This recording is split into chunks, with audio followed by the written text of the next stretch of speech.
بچه‌ها در چی نوشتن در کامنتر که برای دروغگو یگان سخن بگو که همین سخن با خبرکشان تاثیر داشته باشه. برای دروغگو چی میگو؟ میگو شخصی که دروغ میگه، شخص دروغگو را ریسکش کم میشوه، نوری روش میروه، بعد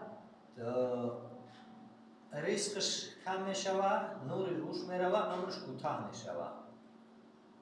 اینا در حدیث اومدگی میگن.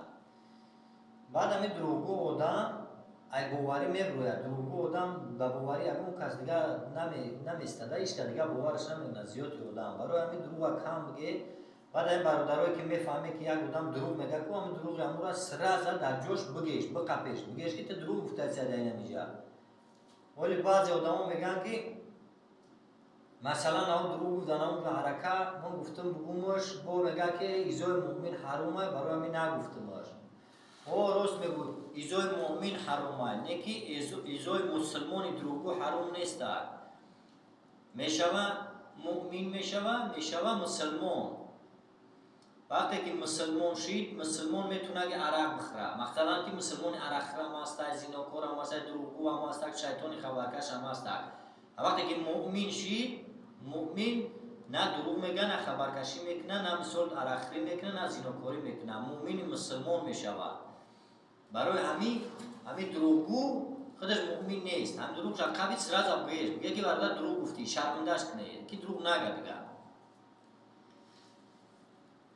آره برای خبرکش رو باشه، اگر خبرکش آدم خودش بزای، همین آدم خبرکش بزای، در هیچ جو نغزش نمیبینن.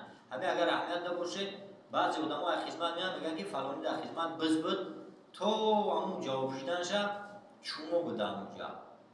همین آدم خبرکش خودش بزای و همین خاطر و خبرکش آدم خاطر رفت اومد عموما نکنه، سلام نکنهش، فکر نکنه که اگر یک آدم خبر یک کس را آورد و او خبر را به یک کس دیگر نمیبره، این فکر هیچ وقت نکنه. او خبر یک کس را آورد حتما خبر را به یک کس دیگر میبره.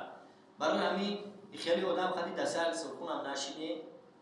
خیلی آدم اگر که همین خبر کشی را کرد در عید سبقه برو بیاوریم در کذب کرد.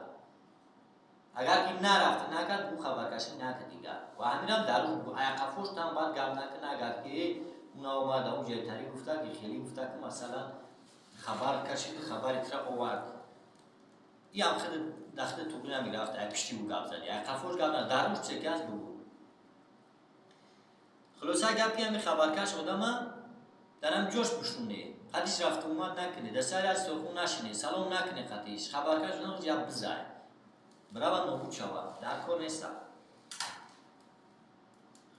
خلاصه گفت که این هم خیلی گفت خبر ها.